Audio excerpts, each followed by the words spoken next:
Nala, a massive elephant with wrinkled gray skin, stood beneath a sprawling acacia tree. Her body swayed slightly, her eyes heavy with exhaustion, gazing into the distance. She had been pregnant for nearly 2 years, and now, on this scorching day, the time had come for her calf to be born. The savannah's heat enveloped her like a heavy blanket, and the dry air parched her skin, intensifying her already strained condition. Nala breathed heavily. Her sides heaved and fell, her usually nimble trunk limply touching the ground.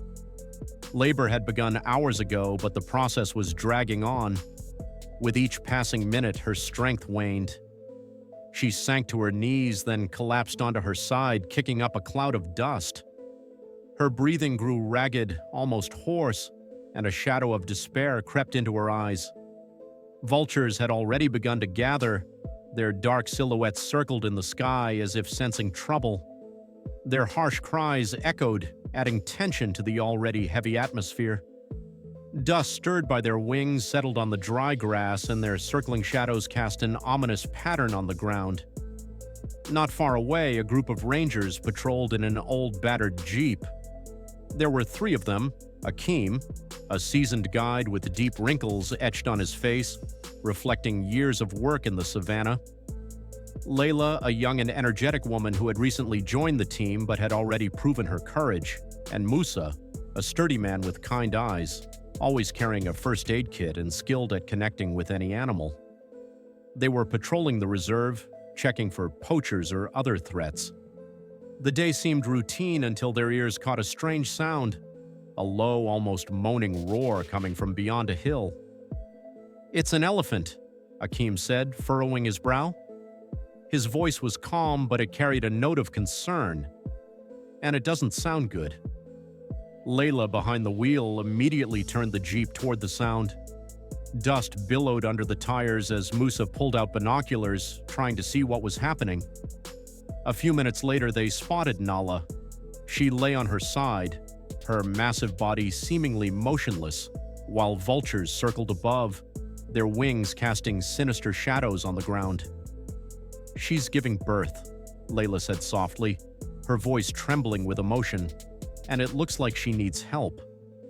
Akeem nodded, his face growing even more serious. He knew that elephant births were complex, and if something went wrong, it could end in tragedy for both mother and calf. The rangers quickly parked the jeep at a distance to avoid startling Nala and approached cautiously. Their steps were light, almost silent, their voices soft and soothing.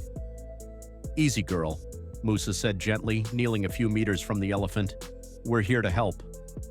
Nala lifted her head, her eyes meeting Musa's. They were filled with exhaustion, but also a spark of trust. She let out a low sound, almost like a sigh, and lowered her head again. The rangers quickly assessed the situation. Nala was drained, her skin parched from the heat, and the labor had clearly stalled. The calf, it seemed, was stuck, and every minute of delay could cost both their lives. "Layla, grab the water from the jeep," Akeem commanded, his eyes fixed on the elephant.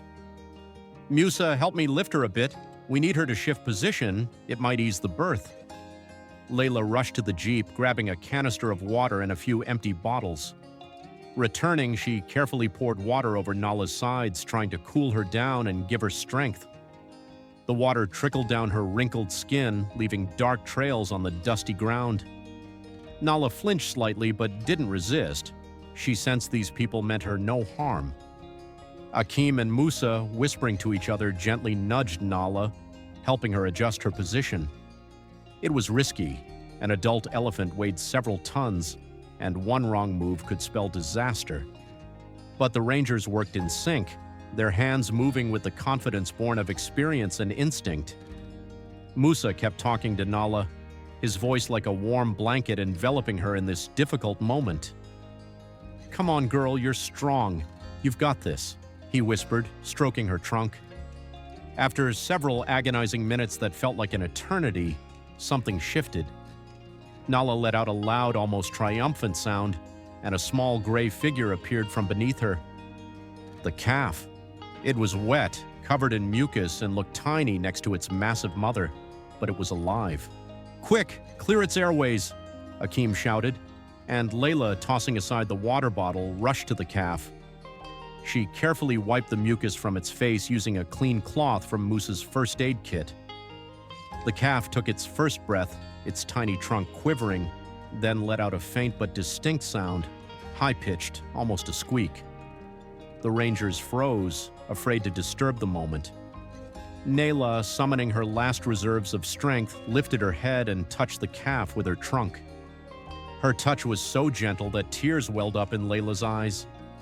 The elephant let out a low, warm sound that echoed across the savannah, as if announcing to the world, "My baby is here." Musa and Akeem helped the calf to its feet. Its thin legs trembled and it wobbled, nearly falling, but Nala steadied it with her trunk. The calf took its first uncertain step, then another. Its large, soft ears flapped at its sides, and its curious eyes took in the new world. At that moment, a distant trumpeting call reached them. The herd nearby seemed to welcome its newest member. The sun was dipping toward the horizon, painting the savannah in warm shades of orange and pink. The vultures, realizing their hopes were dashed, flew off one by one, dissolving into the evening sky. The rangers stepped back, their faces glowing with smiles. They didn't say a word. Moments like these didn't need words. They simply stood and watched as Nala and her calf, now together, slowly moved toward the thickets where the herd awaited. Layla pulled an old phone from her pocket and snapped a few photos.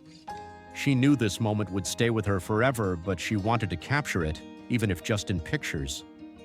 Akeem, noticing, shook his head and smiled.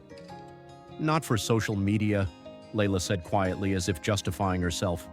"This is for us, to remember." Musa nodded, his eyes still following the silhouettes of the elephants disappearing into the acacia shadows.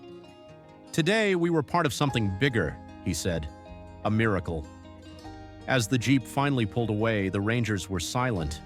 Each was lost in their thoughts, but their hearts were filled with the same feeling, joy from having helped. In the distance, other elephants trumpeted, cicadas sang, and the breeze carried the scent of dry grass and freedom. They knew this day would remain etched in their memories as the moment they witnessed the birth of new life. Nala and her calf, later named Kaya, meaning hope in the local language, became a symbol that even in the toughest moments, life finds a way to endure. The rangers, returning to base under a starry sky, felt that their work in the reserve was not just a duty but a mission, connecting them to nature and its wonders. Dear friend, thank you for watching this video.